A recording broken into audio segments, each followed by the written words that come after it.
9 cara ibu rumah tangga menambah penghasilan rumah, membantu suami. Sebelum lanjut, yuk klik tombol subscribe dan share, serta like, biar nggak ketinggalan video terbaru dari kami. Dan kalau kamu suka, bisa klik tombol thanks atau terima kasih di kanan bawah ya. Dan juga, kalau kamu punya ide tema video berikutnya, langsung aja tulis komen di bawah ya. Yuk kita lanjut lagi. Aku mau mulai dengan cerita yang sangat sederhana, cerita yang mungkin kelihatannya sepele, tapi rasanya sering terasa nyesek pelan-pelan. Bayangin sore hari, rumah mulai agak tenang, anak-anak sudah selesai main, suara televisi kecil di ruang tamu, dan kamu lagi duduk di dapur sambil nunggu nasi matang. Terus pintu kebuka. Suami pulang kerja, mukanya capek, bajunya lecek,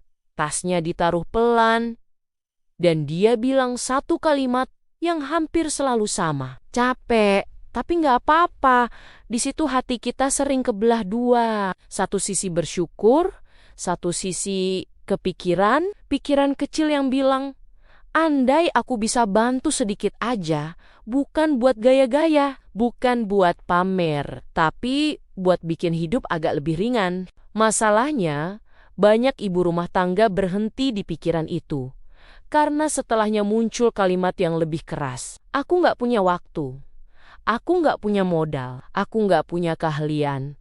Aku cuma ibu rumah tangga. Padahal kalau mau jujur, ibu rumah tangga itu justru manusia dengan kemampuan multitasking paling luar biasa di dunia. Cuma sering nggak dihargai, termasuk oleh dirinya sendiri. Makanya, di cerita ini, aku enggak mau sok motivator. Aku mau ngobrol kayak teman yang duduk sebelah kamu sambil ngopi, sambil curhat tentang 9 cara realistis yang sudah dilakukan banyak ibu rumah tangga dan masuk akal untuk kamu juga. Cara pertama adalah jualan makanan sederhana.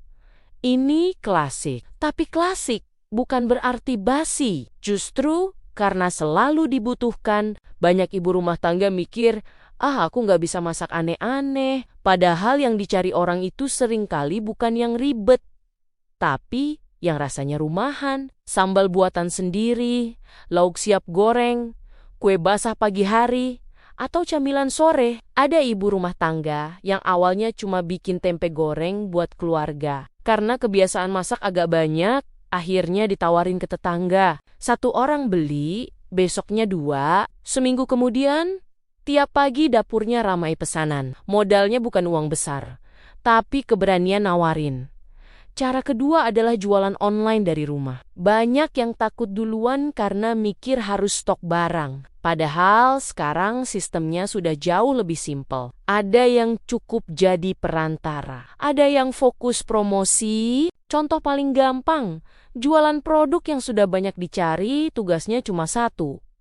Rajin jawab chat, rajin posting. Dan jujur, awalnya mungkin canggung. Posting di status, takut dibilang jualan mulu. Tapi anehnya, yang paling sering beli justru orang yang selama ini cuma lihat-lihat. Dan di titik itu, rasa malu biasanya langsung hilang. Cara ketiga adalah jasa kecil-kecilan dari rumah. Ini sering diremehkan karena kelihatannya capek, padahal justru paling stabil. Contohnya jasa setrika. Banyak keluarga yang nggak punya waktu buat nyetrika. Mereka rela bayar asal rapi. Atau jasa cuci pakaian. Atau titip belanja ke pasar. Ada ibu rumah tangga yang tiap pagi antar anak sekolah, sekalian ambil cucian tetangga. Siangnya disetrika sambil nonton sinetron. Sorenya diantar. Capek iya, tapi uangnya nyata. Cara keempat adalah jual barang bekas layak pakai. Ini sering dianggap nggak penting. Padahal rumah kita penuh harta karun. Baju anak yang cuma dipakai sebentar. Perabot kecil yang jarang dipakai. Peralatan dapur yang masih bagus. Semua itu bisa jadi uang. Ada ibu rumah tangga yang kaget sendiri waktu sadar barang bekas di rumahnya bisa nutup uang belanja 1 minggu, tanpa modal, tanpa ribet. Cara kelima adalah jadi reseller produk yang sudah punya pasar. Nih cocok buat yang nggak mau pusing produksi. Kuncinya bukan di produk tapi di sikapi. Balas chat dengan sabar, nggak jutek, nggak jutaan emot marah.